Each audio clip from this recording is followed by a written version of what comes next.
I came across a collection of reasons why the American Supreme Court dropped the ball on marriage.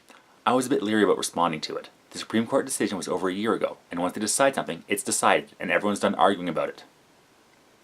Yeah, exactly. That was over 40 years ago, and stopped being controversial the second the court made its decision. Honestly, this is still an issue for some people. Even here in Canada, where same-sex marriage has been around for over a decade with no issues for the rest of us, Conservative MPs are still fighting against it. Anyway, let's see what arguments are being made here.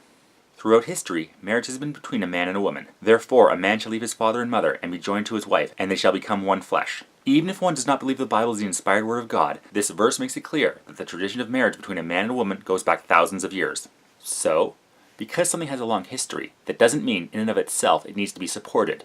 Bigotry had a long tradition throughout history. That doesn't mean it had to be preserved. As the world changes, so does what is important to the culture. There's a long tradition of women being chattel in marriages. That doesn't mean that's how we play it out now. Things change. Homosexual marriage is on the wrong side of nature. Homosexual relations are unnatural. This is confirmed by biology, physiology, and religion. Frank Turek says, support of natural marriage is not bigotry, it's biology. Reproduction requires a man and a woman. Yes, but marriage itself is a legal contract, not an intrinsically natural event. And you don't need to be able to breed to get married. My wife and I were not able to have kids together when we got married, but that doesn't make our marriage any less valid. And even if a same-sex couple is unable to have children together, so far, who knows what leap science will be able to make, that does not stop them from raising children together. There's adoption, or surrogates, or fertilization. A couple can have a child together without their own biological reproduction. Homosexuality is against the Bible. The Bible specifically condemns homosexuality behavior 7 times. Male prostitution is addressed a further 5 times. Okay, now this may surprise you, but not everybody follows your Bible. If your religion tells you not to enter into a homosexual relationship, you can refrain from it, no matter how tempting it is for you. Putting your religion above your own desires can be your decision, but the rest of the world that does not follow your religious teachings is under exactly zero obligation to be restrained by them. And what does prostitution have to do with marriage? Unless you're saying the two are the same thing, in which case I owe my wife a ton of back payment. And apologies!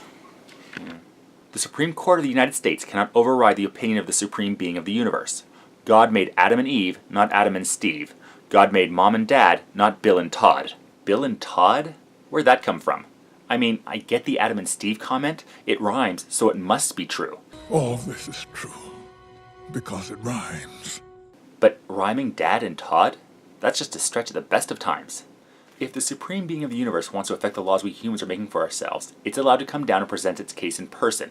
We don't have to follow its arguments, but I'm sure it could be convincing if it ever showed up. 2 fathers, or 2 mothers, is not the best way for kids to be raised.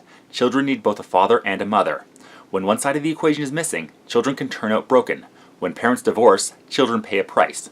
When homosexuals raise children, the children potentially pay a high price. So I'm wondering, if it's a potentially high price for gay couples to raise a kid, but a certain one for divorced parents to raise children, I'm wondering then, why aren't you trying to make divorce illegal? The stats from the Bible Belt show quite a high marriage turnover, but I can't think of anybody there trying to make divorce illegal.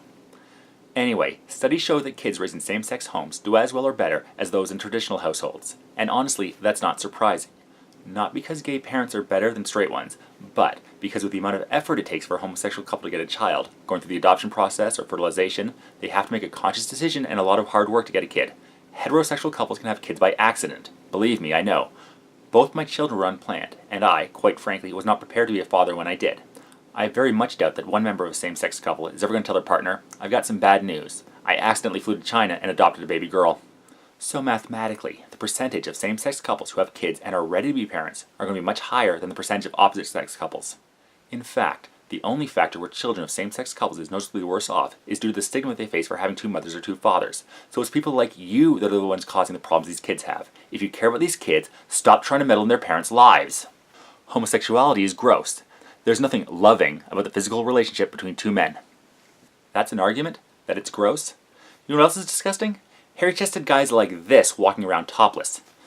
Disgusting. But guess what? Just because you don't like something, or even repulsed by it, doesn't mean that anybody else has to abide by your feelings. If people are in a consensual relationship, and you don't like it, that's your problem, not theirs. And who are you to say that 2 people can't love each other, just because it's a different dynamic than you're used to? Homosexuality spreads disease. AIDS and other STDs have a much higher rate in the homosexual community than they do among monogamous heterosexual relationships. Huh. Interesting argument. So what you're saying is that a monogamous couple is less likely to spread diseases. Okay. Now, if only there was some kind of union that would support people being in a monogamous relationship, something that straight couples already have. You do realize that this is an argument for same-sex marriage, right? Homosexual marriage is against the will of the people. In 32 states, voters have been opposed. The United States of America is a democratic republic. In the majority of cases where homosexual marriage has been on the ballot, it has been soundly rejected by a high percentage of the voting public. Most of the strides forward in gay rights have been made in a dictatorial fashion by liberal courts. 5 out of 9 judges of the Supreme Court of the United States should not have the power to overcome the votes of millions of citizens. Actually, you're wrong there. For some things, the will of the people does not matter. If the majority wants to trample the rights of a minority, then yes, the government should be stepping in to protect the rights of said minority. If the majority said that left-handed people, for instance, should be killed as being an abomination, that would be the will of the people, and I would hope the government would step in to stop the majority and protect the minority. That's one of the reasons why I respond to things like this, even if they don't affect me directly, because if the majority can deny rights to one group, they can deny them to others. Same-sex marriage is a simple case of sexual discrimination. If I want to marry a woman, that would be fine. So if I want to marry a guy, the only difference between the two is the gender. And, in theory, the government should not have laws that discriminate on the basis of a person's gender. Allowing homosexual marriage will damage the institution of marriage. Divorce rates are at an all-time high, and adultery is pervasive. A permissive redefining of the sacrament of marriage to include homosexual marriage may be the straw that breaks the camel's back. Marriage, which traditionally contributes so much to the stability of society, is under assault. By allowing homosexuals to marry, our society loses some of the spiritual glue that holds marriage together. Allowing homosexual marriage becomes a slippery slope towards allowing polygamy, bestiality, and even pedophilia. No, it doesn't. If your marriage is so fragile that somebody else getting married threatens it, I really doubt the problem lies with the other couple. My wife and I got married after same-sex marriage became legal in Canada and did not cause a strain on our marriage. Same with my parents. They were married before the court ruled that same-sex marriage was legal, and that change in law did not affect their marriage in the slightest. I realize that both these cases are anecdotal evidence, but I have never found any link between failed straight marriages and the rise of same-sex marriage. It's almost as if what a couple does in the privacy of their own lives doesn't affect another couple at all. You brought up polygamy, and I don't see, as long as all the participants in that group are aware and consenting of it, why that shouldn't be allowed. Bestiality and pedophilia, by definition, involve children or animals that cannot consent, so could not enter into a marriage contract anyway. Homosexual marriage is immoral. Liberals may say you can't legislate morality, but the truth is that all laws impose morality. If society thinks that stealing or murder is wrong, they impose that moral judgment through laws. All laws legislate morality. It is just a matter of whose morality is being legislated. People say stealing and murder are wrong because they harm people. That is why we have laws against them. A couple getting married, well, that doesn't harm anybody except possibly your feelings. You could say that worshiping gods apart from yours is immoral, but there should be no law saying we have to abide by that, because me not worshiping your God doesn't harm you. Laws are not to legislate morality, they are to protect members of society. Since a marriage of consenting adults doesn't harm anyone, there should be no laws against it. Evolution says the homosexual gene is an inferior gene. Since the homosexual cannot reproduce, the gene will eventually disappear. As a Christian, I do not actually believe in microevolution. What a surprise. But since many unbelievers do, this is a legitimate argument. The theory of evolution says that genes that are beneficial to a race get passed on to future generations, and that harmful genes die out. If evolution is true, in 10,000 years, there will be no more homosexuals. But what if there is a benefit to having gay children? The gay uncle theory says that if a couple has multiple children, then a gay sibling who did not have children of their own will be able to help raise their nieces and nephews. So a parent having straight and gay children would have a better chance of their genes being passed on through their grandchildren because they have more kin to support them. Homosexuals do not reproduce, they recruit. Even though it has become popular recently to explain homosexuality has physical or biological causes, this is wrong. Homosexuals are not born, they are created. Homosexual behavior is the result of choice, not genetic chance. The behavior of a homosexual is a learned behavior. There's a mountain of evidence that says homosexual leanings are genetic. And even if it wasn't, and I'm wrong, and it's simply a choice, so the what? People are allowed to make choices that you may disagree with. You don't get to say what choices people make if they do not affect anybody but themselves. There's a trend in society to excuse one's actions by blaming them on one's genetic makeup. Even if it can be scientifically proved that someone is more inclined to drink alcohol or to be violent, this still does not excuse anyone's behavior. Even if there is a genetic reason in a homosexual's DNA for his or her attraction to members of the same sex, there is still no excuse to engage in behavior that is wrong. Heavy drinking and a tendency to be violent can cause harm. If a person has a genetic predisposition to being attracted to the same gender, that doesn't affect you, so there is nothing to excuse. Homosexuality, if adopted by all, would cause the eradication of the human race. Immanuel Kant formulated the principle of universalizability based on his categorical imperative. Any moral rule should be able to be applied universally. If homosexuality is adopted by all, then no more children would be born and society would disappear. Kant's principle of universalizability is not a good moral standard. It is extremely restrictive and unusable in practice. It basically says that if everybody doing an action causes harm, then nobody should do it. But when put into practice, it will disrupt society at best. For example, you can use it to say we can't let anybody not be a farmer, because if nobody was a farmer, there'd be no food produced and we'd all starve. But society's getting along just fine with only some people producing food. Nobody is saying that everybody should be gay, just that those that are should be allowed to live their lives with the same rights and freedoms as everyone else. Non-discrimination laws will force religious organizations to hire people who are completely against their belief system. Allowing homosexual marriage will actually take away rights from the church to practice what church members believe. There have already been several cases where Christian wedding photographers and cake makers have been sued for discrimination when they simply want to follow their religious beliefs. Yes, because things were so much better when people were allowed to discriminate against others in business dealings. When a company does business, they're not allowed to refuse customers based on their prejudices.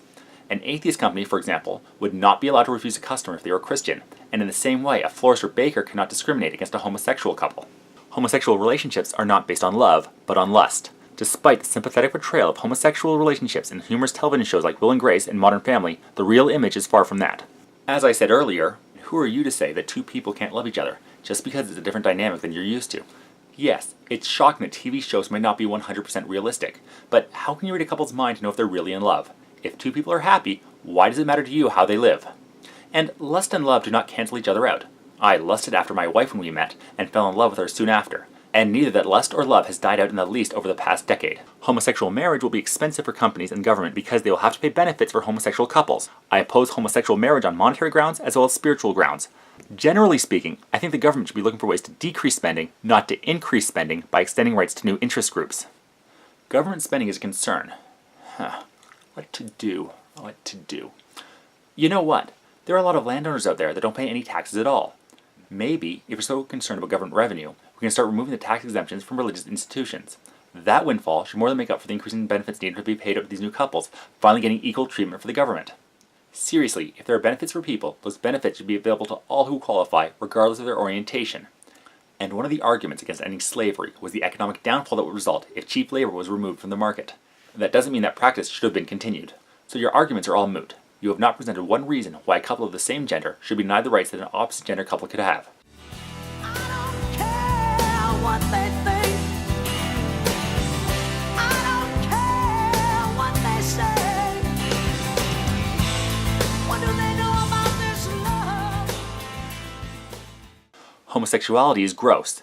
There's nothing loving about the physical relationship between two men. That's your argument? That it's gross? You know what else is disgusting? Olives on pizza. Hell, olives anytime. You know what else is disgusting? People clipping their nails in public. You know what else is disgusting? People who let their pets lick their faces. British cuisine. Guys who wear way too much aftershave. Nickelback.